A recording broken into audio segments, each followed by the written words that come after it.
कोहबर की शर्त भाग 9। कुंवारी गुंजा के सपने देखने वाला चंदन कुछ और था। ब्याह तय हो जाने के बाद गुंजा के बलिहार आ जाने तक वो कुछ और हो गया था।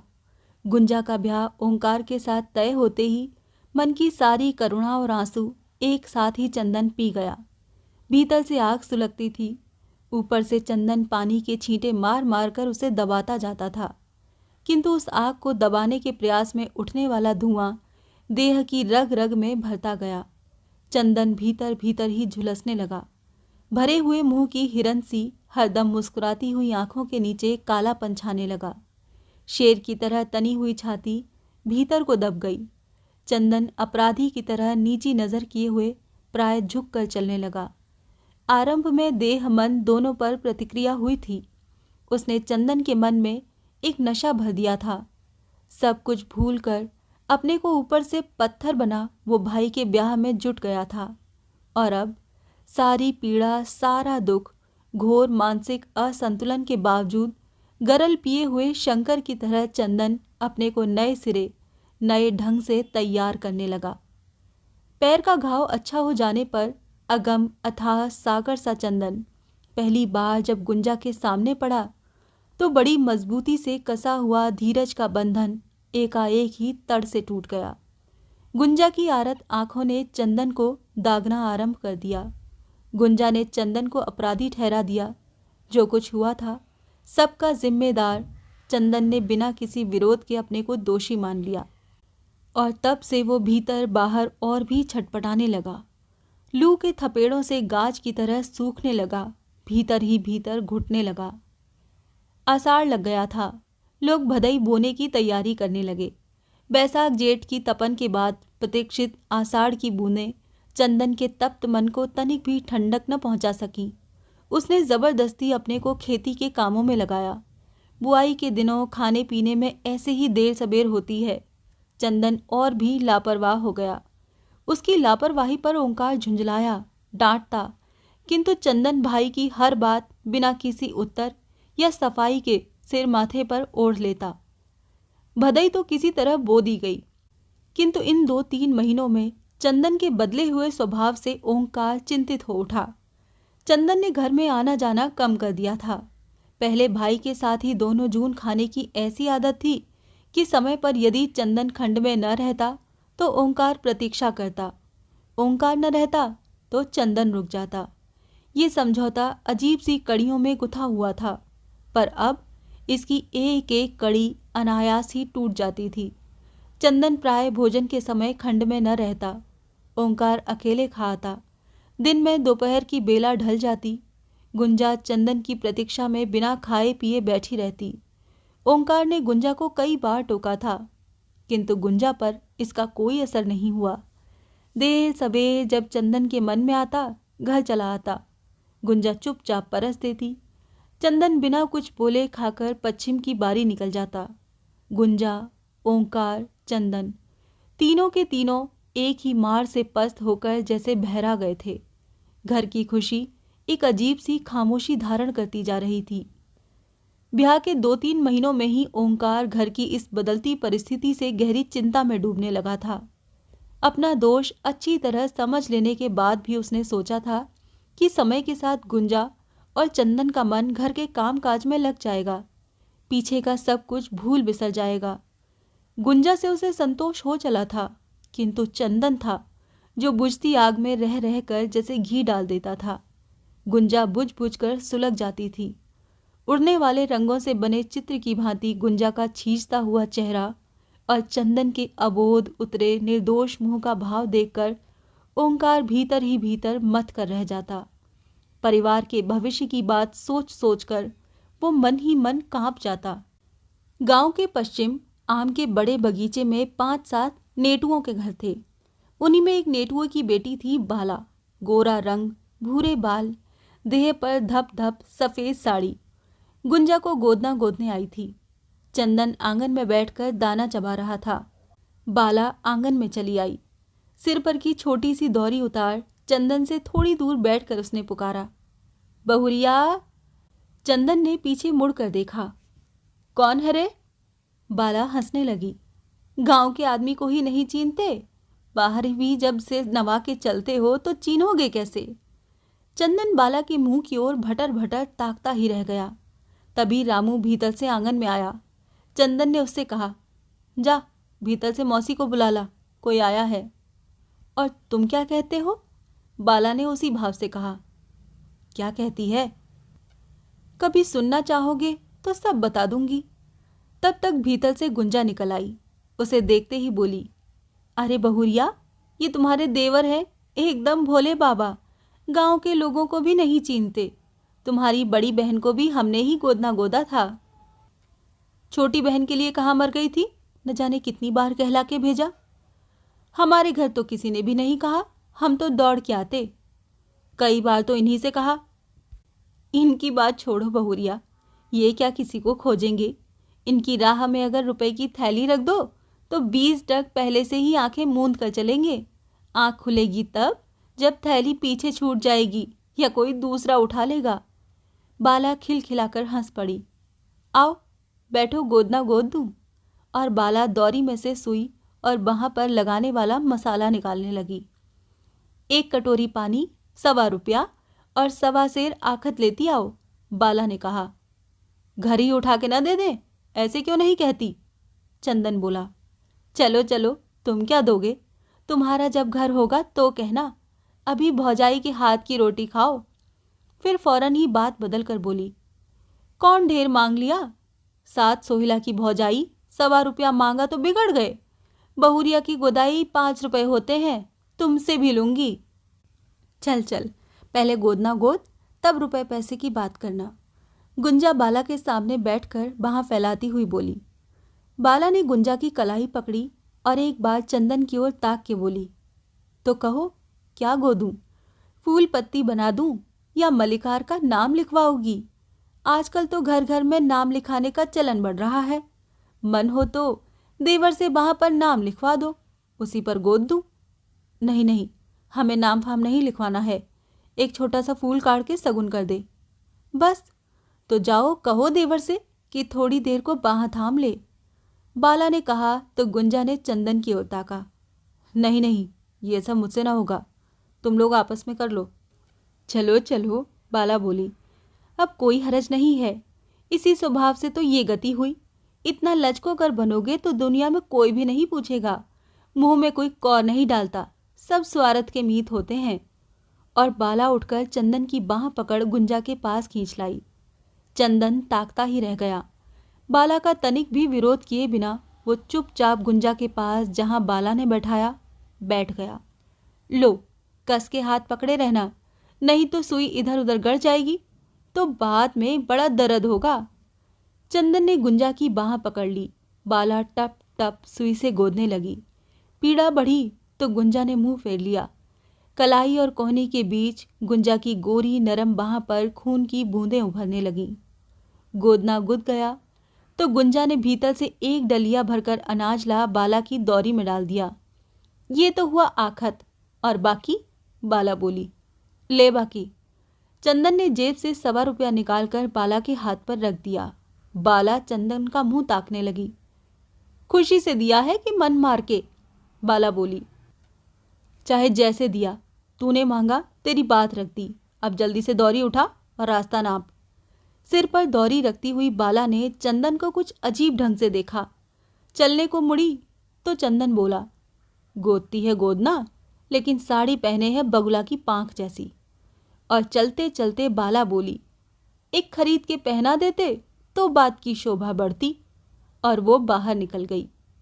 बाला बाहर तो निकल गई, लेकिन चंदन के गले में जैसे कमंद का एक छोर लपेट गई।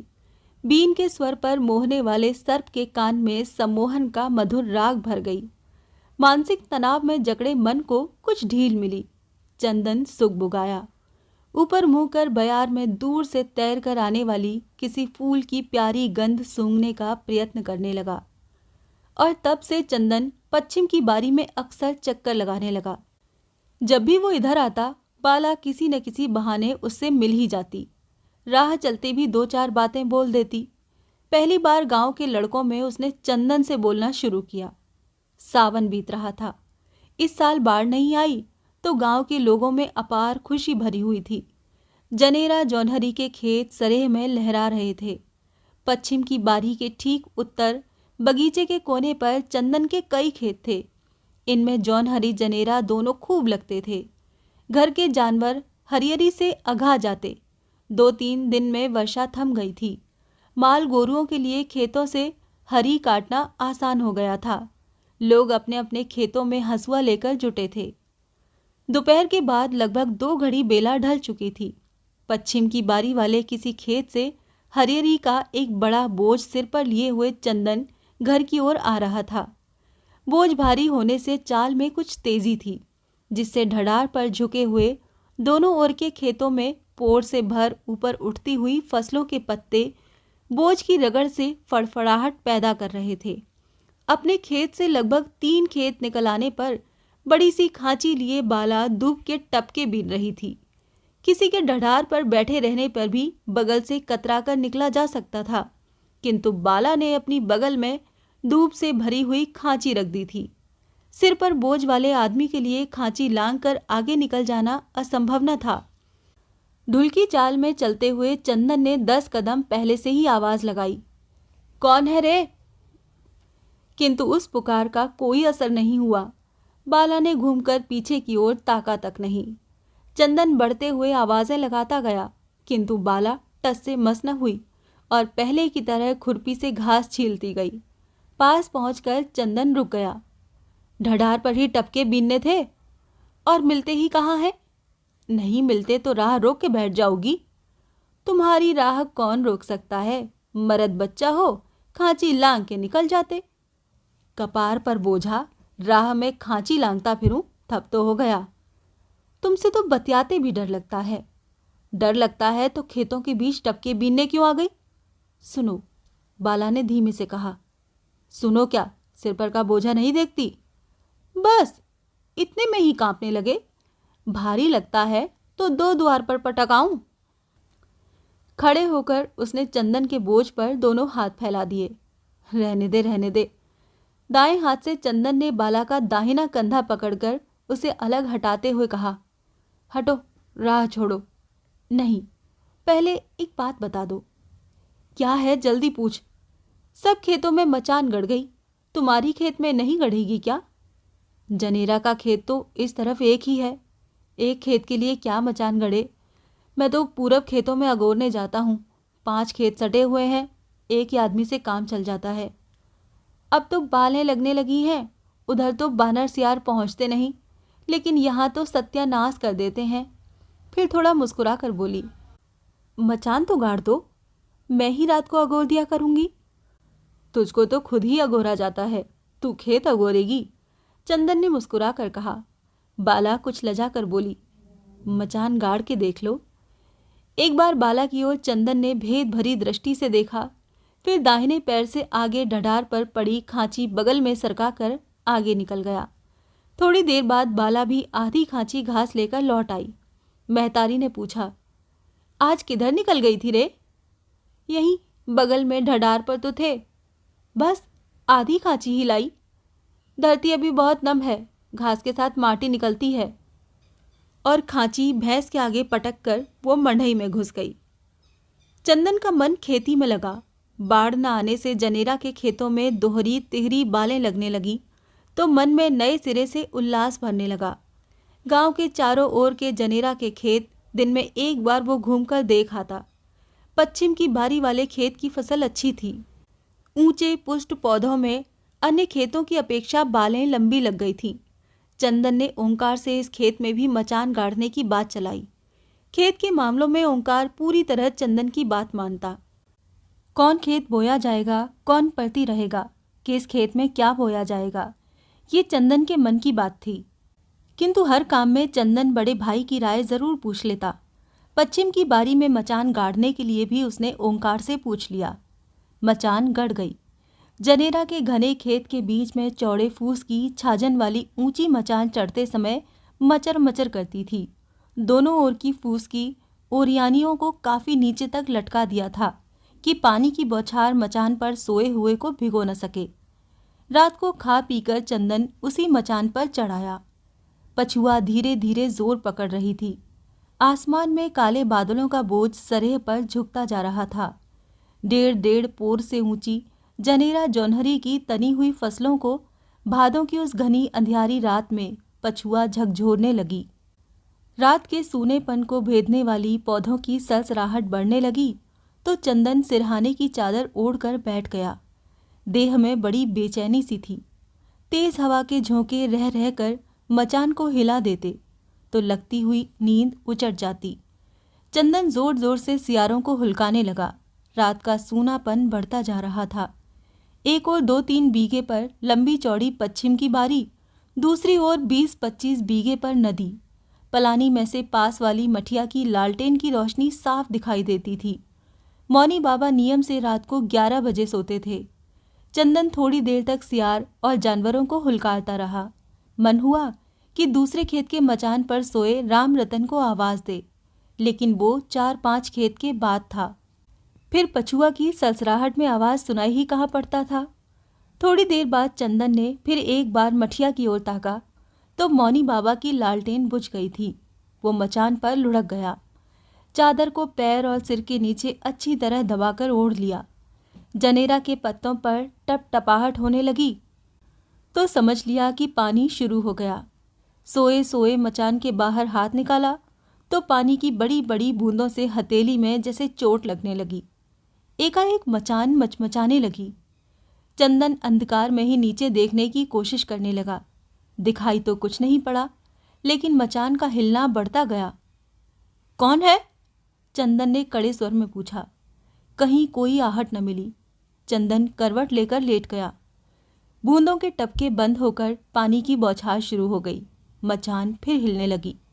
करवट लेटे लेटे चंदन ने ही झुक कर देखा। सफेद साड़ी पहने कोई औरत मचान पर चढ़ रही थी। चंदन पल भर को कांप कर बोला, कौन है रे? बाप रे बाप, एकदम सुन्न हो क्या?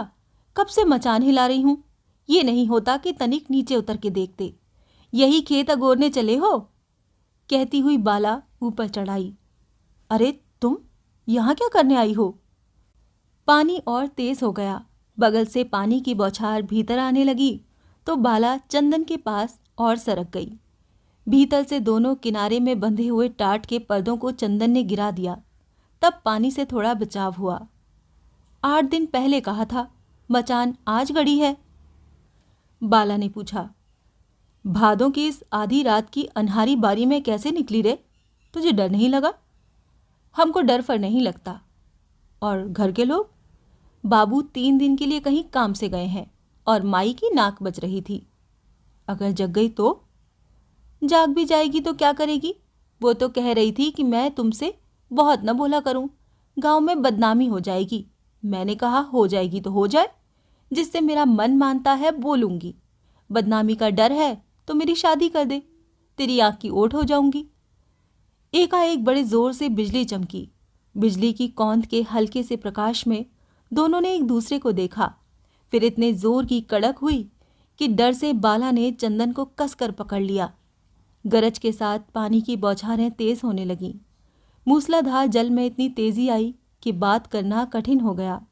हवा तो थम गई, किंतु पानी की तेज बौछारों से जनेरा जौनहरी के खेत, बगल का बगीचा एकदम से ढक गई।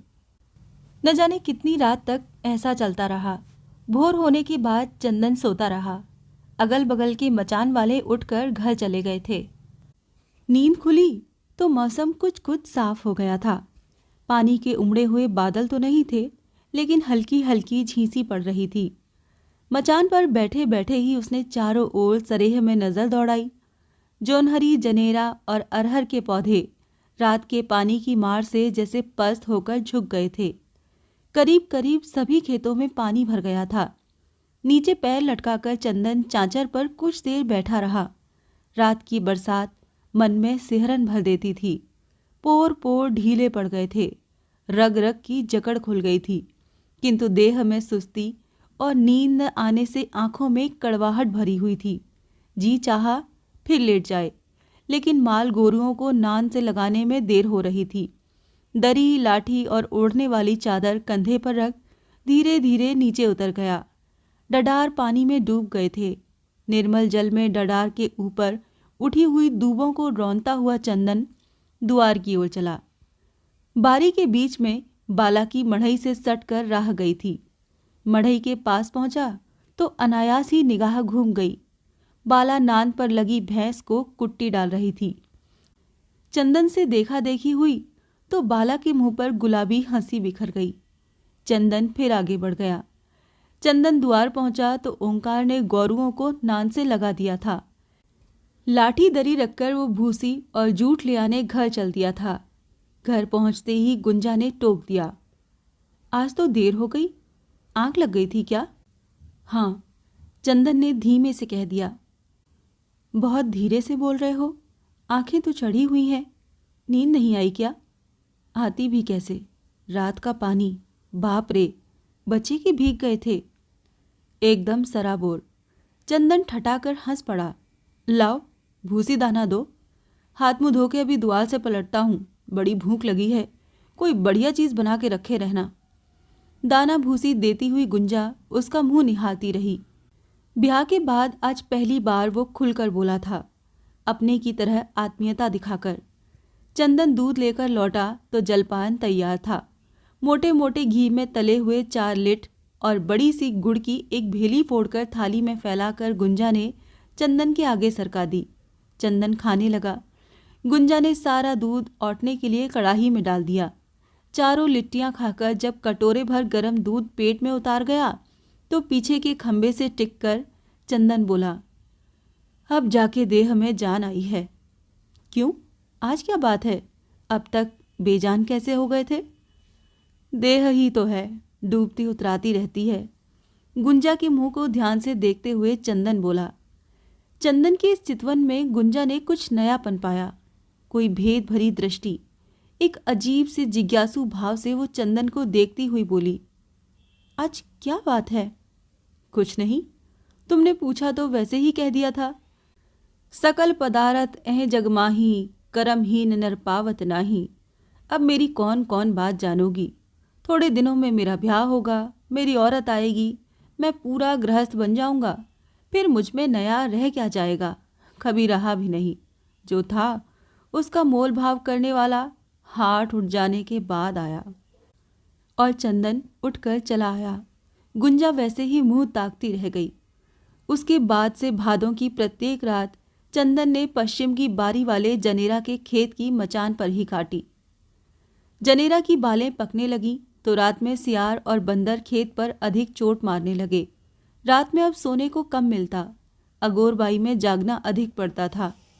चंदन ने बाला को मचान पर रोज रोज आने से मना किया। आखिर ऐसे कब तक चलेगा रे? जब तक चलता है चलने दो चंदन, लेकिन कुछ तो लोक लाज तुम अपनी देखो चंदन, अपनी चिंता मुझको है। मैं तो जब तक खेत नहीं कटता मचान पर आऊंगा ही, लेकिन तुझे तो अपने महतारी बाप का डर। बाला मुंह बिचकाकर बोली, ये मेरा बाप नहीं है चंदन, और न इसको अपनी महतारी ही मानती हूं मैं। क्या? हाँ, इस आदमी की खातिर इस औरत ने मेरे बाप को जहर दे दिया था। इसकी कोख से जन्म लिया तो बाप के बाद मैं बेसहारा जाती कहाँ? बहुत नहीं, 7-8 साल की बात है। फिर ऐसे लोगों से मैं डरूं? जो मेरे मन को भाता है, चाहे जैसे हो पा लेती हूँ। दुनिया में कौन किसका होता है, सबको अपने अपने भाग के हिसाब से नाचना पड़ता है। आज 3 साल से तुमको देख रही हूँ, लेकिन तुम्हें तो गुंजा के अलावा दुनिया में कुछ दिखाई ही नहीं देता था। आखिर क्या मिला तुमको चंदन? जिसकी चीज थी उसके पास गई और तुम टुकुर टुकुर ताकते ही रह गए। जरूरत से अधिक मुंह बंद रखने से यही होता है। लेकिन ऐसे कब तक चलेगा? चंदन ने पूछा। जब तक चलता है चलेगा। जब तक तुम्हारा ब्याह नहीं होगा बलिहार में रहूंगी। ब्याह कर लेंगे तो मैं भी किसी का हाथ पकड़ कहीं बस जाऊंगी।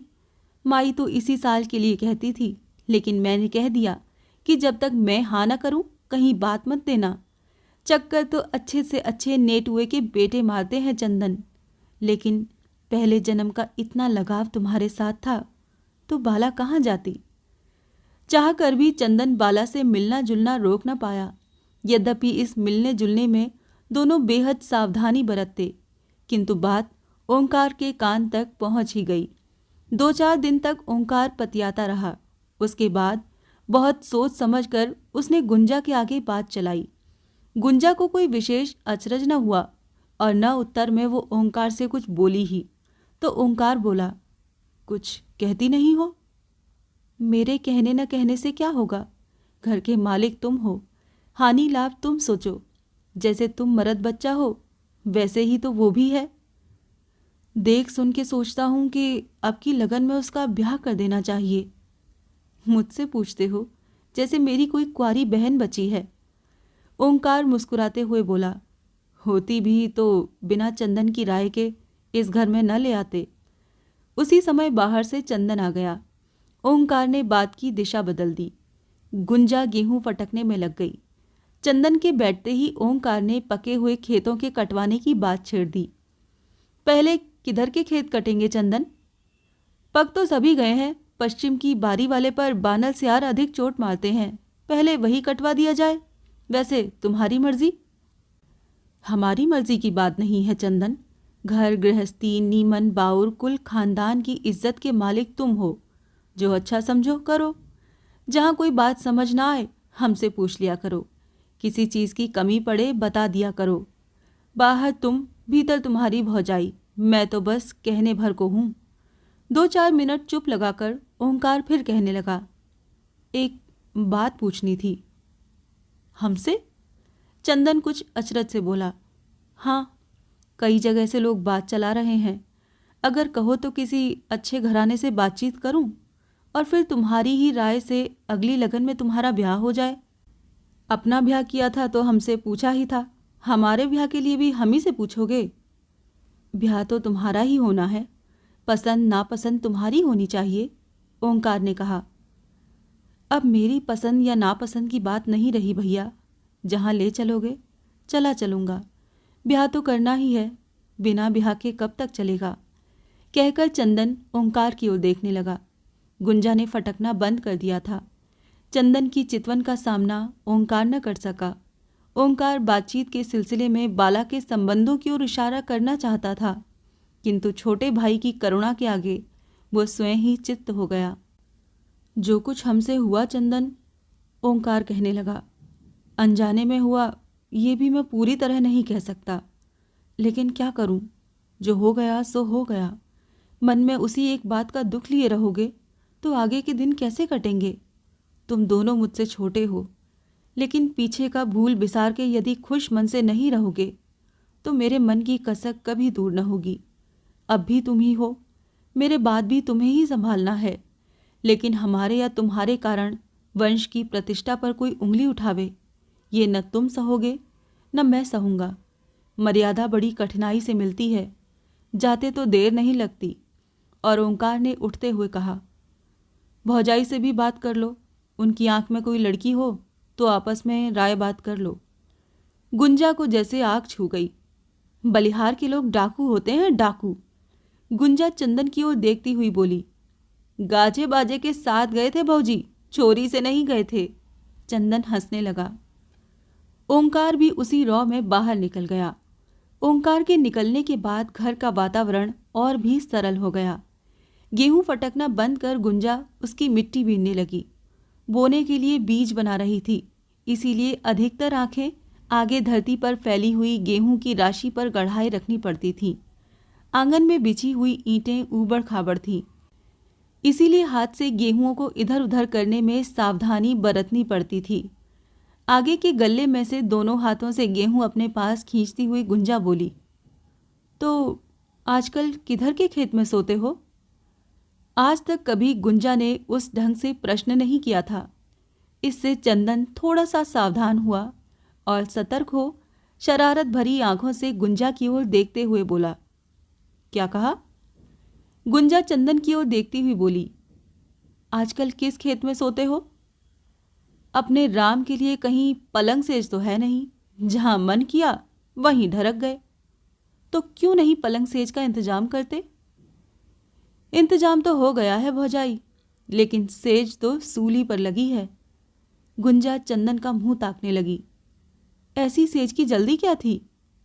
जल्दी तो मैं जानता हूं, कभी मौका आएगा तो बता दूंगा। बताओ ना, जादू में इतना तेज था कि देवर बरसाती नाले में डुबकी लगाने लगे।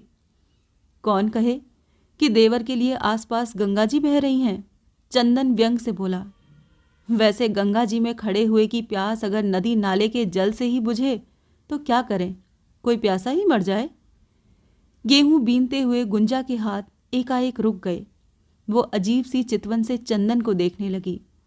उत्तर में चंदन वैसे ही देखता रहा। अगल बगल के वातावरण में अनजाने ही जैसे कुछ भरता जा रहा था। किंतु हमने सोचा था चंदन, गुंजा सामने की बडेरी की ओर देखती हुई बोली।